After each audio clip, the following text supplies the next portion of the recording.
Again, welcome po sa panibago na ng mga episode ng aming channel at ako nga po pala ulit si Allen ng Greenyard TV and para naman po sa vlog natin for today, mag-focus naman tayo sa mga different kinds of palms at saka ng mga drasina na rin na tamang-tamang i-display sa loob ng ating bahay. So may mga palms kasi na hindi natin pwede or basta-basta mailalagay sa loob ng bahay natin. At meron din namang mga palms na tamang-tama at magta-thrive sa loob ng bahay natin. Syempre, bago tayo magsimula, sa mga bago pa lamang po sa aming channel, huwag niyo pong kakalimutan na mag-like, share, and subscribe and pakihit na rin po yung notification bell para maging updated kayo sa mga susunod pa naming videos. Please also visit and support na rin po yung aming Facebook and Instagram page, Greenyard PH po. At sa mga gustong bumisita sa aming garden na andito po sa screen yung aming complete address. So eto na nga, gumawa tayo ng listahan ng mga palms na pwede nating i-display sa loob ng bahay natin. So iisa-isahin natin yan at ang number 1 na sa ating list ay itong palmera. Itong palmera, may mga different sizes tayo. So meron tayong maliit, around 1 foot, 2 feet, hanggang 5 feet meron tayo. At meron tayong mas makakapal nito na mabibili. So, mura lamang naman ito. Magre-range ang presyo ng mga palmera na ito sa around siguro sabihin na natin 50, 100 pesos hanggang sa 500 pesos. Makapal na yun ha. Malago na siya talaga. And siguro ang pupuhunan mo na lang dito is ilalagay mo siya sa much better pot para mas maging maganda at presentable kapag i-display mo siya sa loob ng bahay ninyo. Pagdating dito sa palmera, ito, sabihin na natin pwede mo siyang ilagay sa bakuran mo at pwede mo rin naman siyang ilagay sa loob ng bahay mo. Kasi ang mga palmera talaga, yan, kaya niyang i-tolerate yung full sun. And kapag inilagay mo siya sa loob ng bahay mo, siguro depende kapag siya ay binili mo ng nasa labas, nasa direct sun, huwag mo naman siya totally agad basta-basta ilalagay na lang sa corner ng bahay mo, most especially kung hindi masyadong nakaka-penetrate yung liwanag. Kasi syempre, kailangan ding mag-adjust ng mga halaman ng palmera natin bago siya tuluyang mag-thrive dun sa area na yun o sa lugar na yun para hindi ba siya masyak. Hindi siya masyak sa biglang pagbabago nung nakasanayan niyang environment. Tapos ilalagay agad natin siya sa loob ng bahay natin. Ang maganda mo sa kanya, kung halimbawang ganito, pwede mo siyang ilagay sa mga sabihin natin tinatamaan ng direct sunlight, tinatamaan ng morning sunlight, or afternoon sunlight na lugar sa loob ng bahay mo, wala kang magiging problema sa kanya. Ang sabihin na nating disadvantage nito, kapag medyo malago na siya, itong mga palmera, pinamamahayan siya talaga ng mga gagamba. Kasi makapal siya Pagkatapos medyo pino yung dahon, so kung hindi natin siya aalagaan sa pag-check, maaaring pamahayan siya ng insekto. Pero other than that, napakadaling i-maintain ito. Kailangan lang nito ay watering at saka fertilizer para ma-maintain niya yung ganda ng dahon niya. Isa pa sa palmera, kung halimbawa naghahanap ka ng isang medyo sabihin na nating makapal na pang-display sa loob ng bahay mo, isa to kasi continuous yung pagkakaroon niya ng maninipis na dahon, yung bawat dahon niya, pero makapal naman siya. In a way na talagang madalas siyang maglabas ng mahahabang dahon niya. Ang susunod sa ating listahan ay itong rapice plant. Pagdating dito sa rapice plant, may dalawa na tayong varieties, yung variegated at saka itong yung ordinary natin na color green.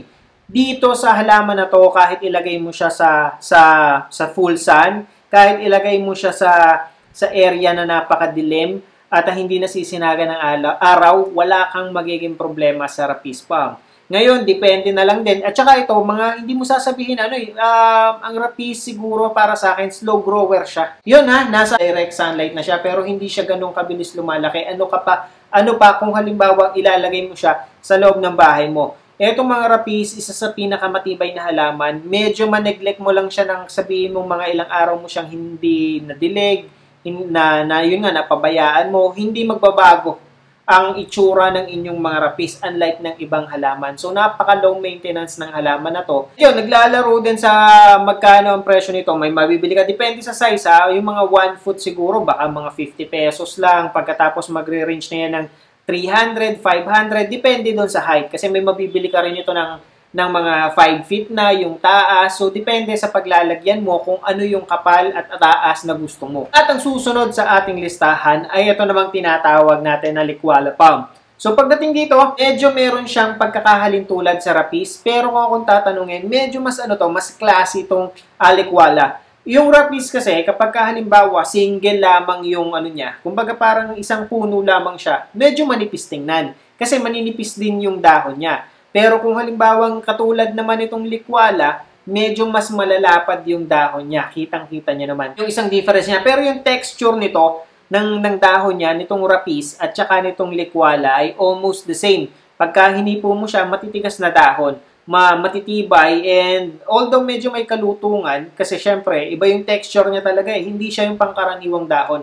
Parang kapag tiningnan mo siya sa malayo, hindi mo kaagad ma-distinguish kung fake ba or tunay yung likwala. Dahil ang tigas nito eh. Ang tigas nitong rapis at likwala, paakala mo nga peke dahil na rin dun sa itsura ng dahon nila at saka ng pinakapuno. Pero unlike ng mga rapis, ang rapis kasi pang outdoor pwede, ang likwala hindi masyado. Mas nakikita kasi siya doon sa mga forest floor, doon siya nagtatrive. So, yung mga halaman namin, yung mga likwala namin na nabibili at saka nasa garden, most of them ay nasa shaded area talaga. Hindi namin siya pwedeng ilagay. Kunyari, gagamitin mo sa landscape, pagkatapos yung landscape o yung paglalagyan mo sa kanya, tinatamaan ng maghapon na araw, hindi siya uubra. Pero kung halimbawa, napakaganda kasi niyang tama sa mga landscaping projects. Pero, yun nga, kung halimbawa ang paglalagyan mo naman nasa ilalim ng puno, shaded, o kaya tinatamaan or nasasanggahan siya ng mga buildings,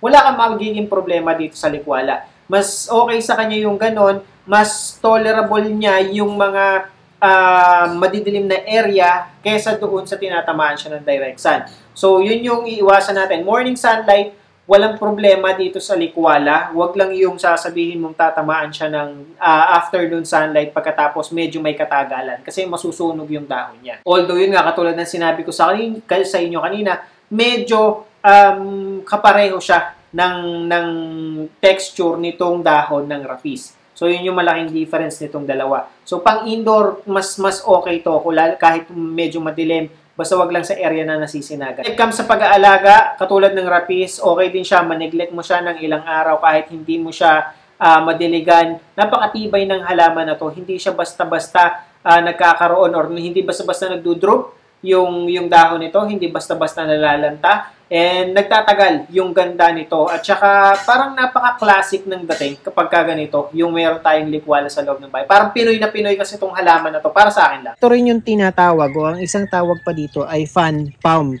Dahil nga dun sa itsura ng dahon niya na para siyang pamaypay. So matigas yan. Pero iba pa rin yung kapal at tigas ng sa rapis. Pagkatapos, ayan nga, kung halimbawa nakikita niyo naman, maliwanag yung pinaglalagyan niya dito, pero hindi direct sunlight. Kasi hindi niya talaga kakayanin. Isang puno lang, eto, ayan, makikita niyo naman, isang puno lang, puno na kagad yung niya, yung pot na paglalagyan mo sa kanya.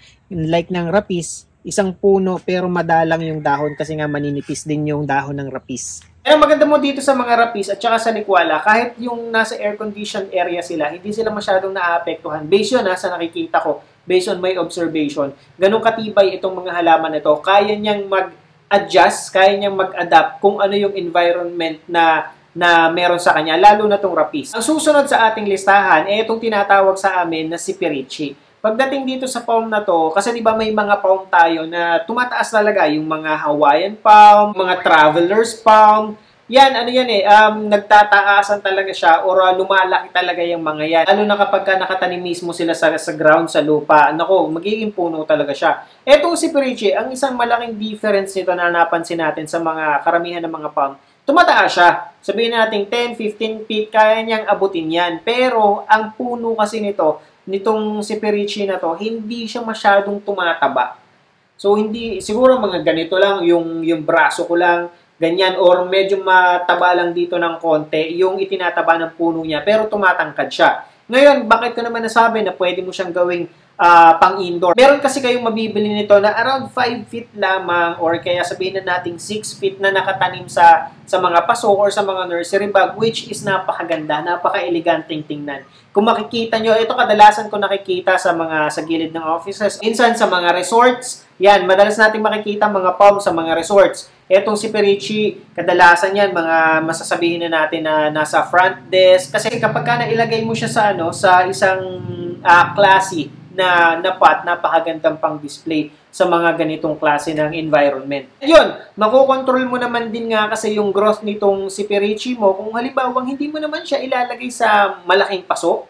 at saka hindi mo naman siya palaging inire-repat. So, at least mapipigilan natin konti or mapapabagal natin yung pagtaas nito o paglaki ng bawat puno ng inyong mga siperichi. So, aabot yan ng taon bago mo pa masabing lumaki siya. Pagdating naman doon sa pag-aalaga sa kanya, number one, wag lang doon sa mga sa mga sabihin na nating fully air conditioned, unang-una. Kasi ito, mga outdoor plant din to na pwede mong siyang ilagay sa loob ng bahay mo. Pero kung halimbawa, ang temperature ng kwarto na paglalagyan mo, laging malamig, medyo doon mo mapapansin na mananamlay yung dahon ng inyong mga siperichi. And itong mga palm, ang maganda mo sa kanya, hindi naman siya yung sasabihin mong laging uhaw na halaman.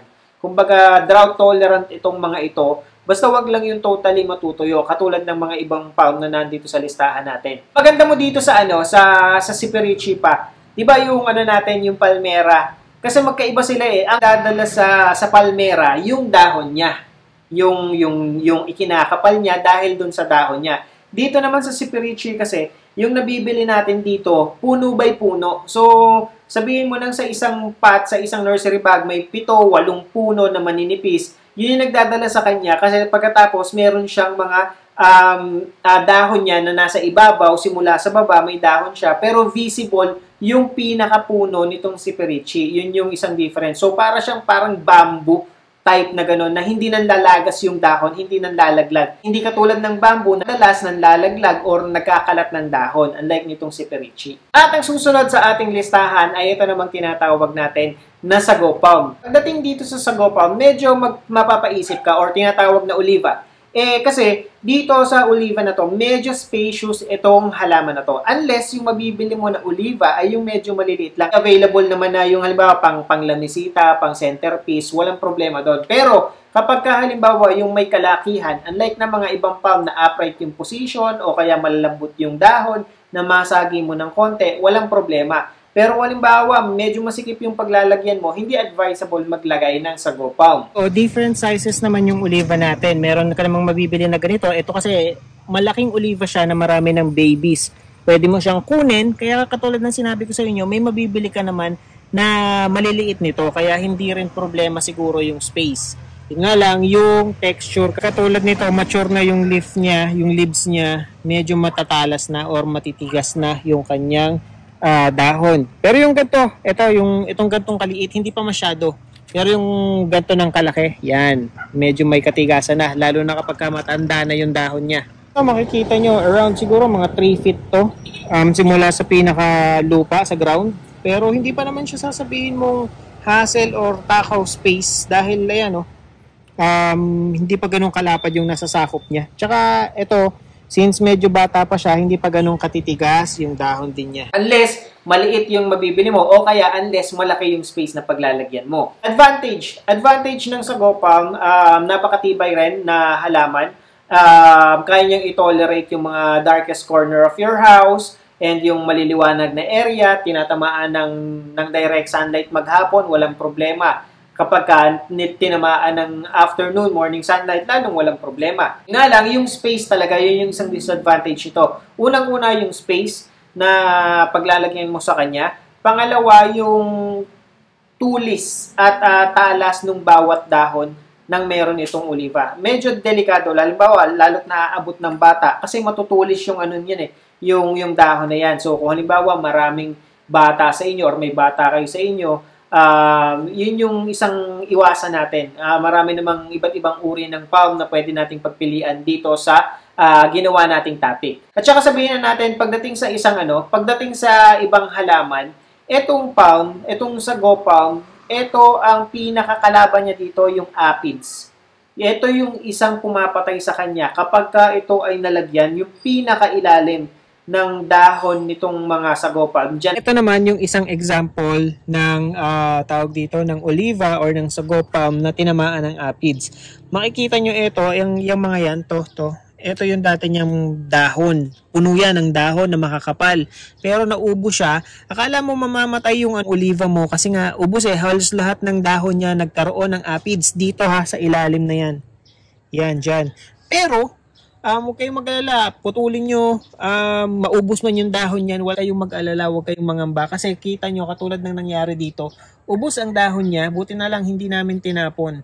Kasi, ayan o, nagkaroon siya ng panibagong layer. Isang buo, sumibol yung panibago niyang mga dahon. At kabubukad-kad pa lang yan, hindi pa nga, malalambot pa nga yung ano niya malalambot pa yung kanyang dahon. Kasi tapos naka-curl pa. So bubuka pa yan. And eventually, dito ulit sa area na to, magkakaroon ulit ng panibagong sibol na mga dahon. So eto, hintayin lang natin siguro mga isang buwan. Ano na ulit yan? Yung leaves niya mas magmamature na at mas lalapad na, mas lalaki na. So ganito ang itsura ng bagong sibol na dahon ng oliva.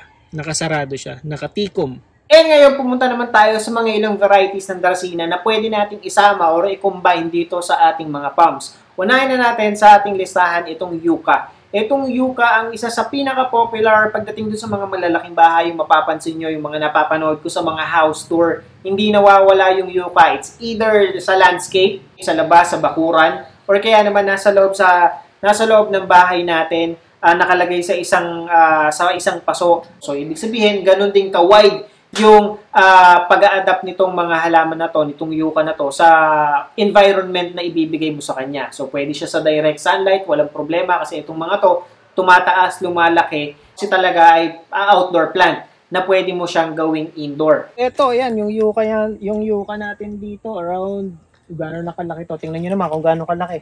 8 feet to. So, ayan, kita nyo, kung maganda yung paglalagyan nyo na lugar, merong single, merong multi-branch. So, depende na sa inyo sa paglalagyan nyo. Matatawa ka dito sa mga yucca. Laki-laki ng puno, di ba?